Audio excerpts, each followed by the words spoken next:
in the heart of Bengaluru, as the monsoon rains gently drizzled over the vibrant city, a significant gathering was about to take place. It was the 28th Annual Karnataka Conference of the ISACA Bangalore Chapter, slated for the 8th and 9th of August, 2025. Delegates from across the globe were making their way to this epicenter of technological advancement. This year, the conference carried a theme that resonated deeply with current global challenges in technology: resilience by design, embedding security, audit and governance in AI-driven ecosystems.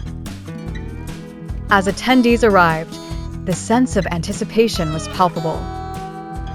Industry stalwarts, bright-eyed newcomers, government dignitaries, and thought leaders were all under one roof, eager to dissect and discuss one of the most pressing issues of their time: cybersecurity and governance in the realm of artificial intelligence. The conference venue buzzed with energy, attendees exchanged ideas, and pondered the potential paths the industry might take in realizing a secure AI-driven ecosystem. The agenda included speeches and panel discussions that covered various facets of the theme. Renowned figures stood ready to share insights into how AI could be aligned with security protocols and governance frameworks, ensuring not only advanced technological capabilities, but also robust protection against threats. As the opening address commenced, the lights dimmed and a hush fell over the audience, captivated. The keynote speaker, a celebrated expert in AI technology, painted a picture of a future where AI seamlessly integrated with policies set by cybersecurity experts to safeguard sensitive data while advancing technological capacities. Her speech was profound, peppered with anecdotes from her personal experiences, inspiring all those present to view resilience not just as an option, but as a definitive path. The two-day conference promised not only to be informative, but also transformative, allowing every participant to take away more than just knowledge, but a deep understanding of the urgency and approach to designing resilient systems in the digital age. The promise of workshops and networking sessions added another dimension, providing a platform for personal growth and collaborative innovation. By the end, participants would leave Bengaluru not just with practical solutions, but with newfound vigor and vision to lead the charge in embedding security in AI ecosystems. The ISACA Bangalore Chapter's Annual Karnataka Conference set the tone for a future where technology and human foresight worked hand in hand. The only difference, like what was mentioned, is you need to do it much more faster, because before we become, we have to upskill ourselves before we have expiry for each of us, right? But at the same time, you're not going to go out of the job. Even when I was running SUIM, I used to work 12 hours a day. Without SUIM telling CRTR, saying, give me the list of user ID, I'm still working 14 hours a day. So the work, the amount of hours that I work is not going to be different. It's only increasing. The pressure is only increasing. But the place where I'm spending time is very different today than what I used to spend earlier. So my humble request here is making sure that we use AI, Gen AI, from an information security angle, replace people with digital assets.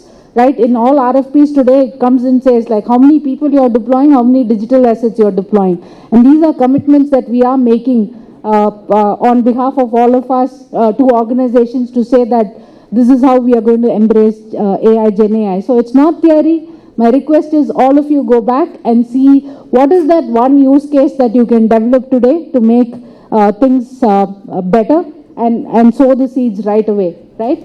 And obviously the threat landscape is changing today, so you will need to make sure that you are on top of the game, right? For me, AI, one is embracing AI, but the second important thing is also trying to see when AI is being used, how does the cybersecurity framework needs to change is also something that you will need to do, because the number of attempts that are coming in, no more are organizations being looked at just from financial applications, but it is more in terms of your operational systems that are being targeted today. So your threat landscape is completely changing. say for example quantum, right? Your encryption methodologies that you have, especially if you are in financial services, you got to relook at it to see whether your encryption standards are, has it been already compromised, and we are still saying that, okay, I have an encryption and it has been certified, but someone has already cracked that encryption, right? So that's where quantum comes in. So we will need to be embracing ourselves in terms of newer things that are coming into picture, right? And this is most important to all. We tell this to all the CEOs to say that, cyber, you invest in marketing expenses every year, right? So you don't stop doing marketing. Does organizations stop doing marketing? They don't, right? Similarly, I tell them, they'll say, how much more I have to invest in cyber? So I tell them, do you stop investing in marketing expenses? If the answer is no, you will continue to, you will have to continue spending money on cyber also, because that's how the risk posture can be managed to the digital landscape that you're looking at. So these are some of the aspects from a technology standpoint in terms of positioning of cyber. Then the human element comes in, which is the workforce transformation. Right, the first one is in terms of the capabilities of the CISO. The responsibility is becoming a lot more. So we have a slide like, the mind map of a CISO. If I see that, I will never want to become a CISO of an organization ever, because everywhere the CISO's responsibility comes in. Today, I think one of the toughest job, every job is tough, but a job of a CISO is even more tough, is how I would summarize it, right? So there is so much of responsibility, so we will need to make sure that the CISOs are able to upskill themselves to meet the challenging demands that are there. And with that, I will just go on to this 4 phases of a CISO, right? How does the CISO needs to look at his or her responsibilities, right? There are 4 phases that we have, which is being a strategist, advisor, technologist, and a guardian. So good morning all. My name is Deepak. I am the Vice President of ISACA Bangalore Chapter, and this is our 28th Annual Karnataka Conference. 2-day program, 8th and 9th of August. And this year theme is Resilience by Design, Embedding Security, Audit and Governance in AI-driven ecosystem. This is the 28th year we are running this program, and ISACA Bangalore Chapter is the largest chapter in terms of number of membership in India. And this program, we are doing a two-day program with first day delegates from industry, delegates from government, and delegates from academia. Raj, Director of NCSRC, and tomorrow we have Dr. Salim, our DGP, gracing our occasion. So, thank you. Okay, I am T.R. Rajesh. I am the treasurer for ISACA Bangalore Chapter. In addition to our annual conference, what we focus is on the certification and for multiple areas. ISACA has come up with 2 new certification, Advanced AI in Audit and Advanced AI in Security Management. This is to cover the current industry trend of how you are going to meet the artificial intelligence, we call it as AI, governance, risk management and auditing. All these 3 domains are covered by ISACA to meet the industry expectation today, and also to ensure that the academia and the students are equipped to handle the new challenges of and advanced AI. So that's what we generally do. In addition to that, ISACA has a couple of programs, and we call it as CISA, the entry-level audit certification, and we have CISM and the risk management professional and how to manage the governance.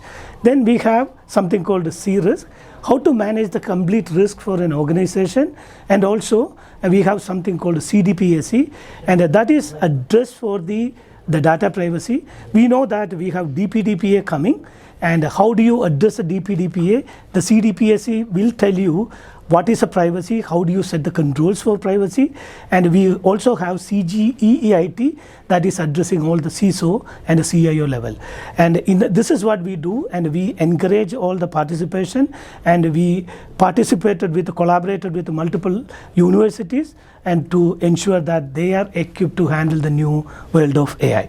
Thank you. Especially which field you are focusing? And we are actually nowadays focusing on the AI and also governance and risk management. And one of the most issue in the industry today, how do you make it more visible? And how do you create a system for observability? When I say that, do you know something is going to happen? Do you know in advance? Most of the cases what we know, it's all reactive. But we are creating a system for how do you make it from reactive to proactive? That is our key focus today in the industry today. Good morning, everyone. Today we have assembled over here in Taj MG Road, having the ISACA's Annual Karnataka Conference, 28th ISACA Bangalore Chapter, having the theme Resilience by Design, Embedding Security and Audit and Governance in AI-driven ecosystems. And we have 400 plus audience over here with full crowd. And we also had a very good introduction from our chief guest, Mr. Khaliraj as well. And we also had the newsletter released today.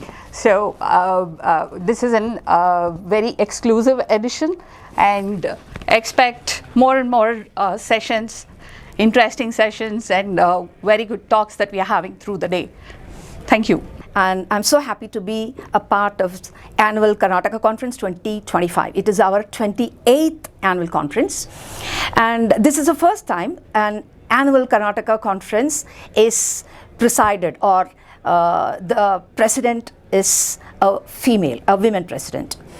And next I would like to talk about the MCs for Annual Karnataka Conference are all student members, and this is the first time we are having students as MCs. And again, I would like to talk about our white paper submission.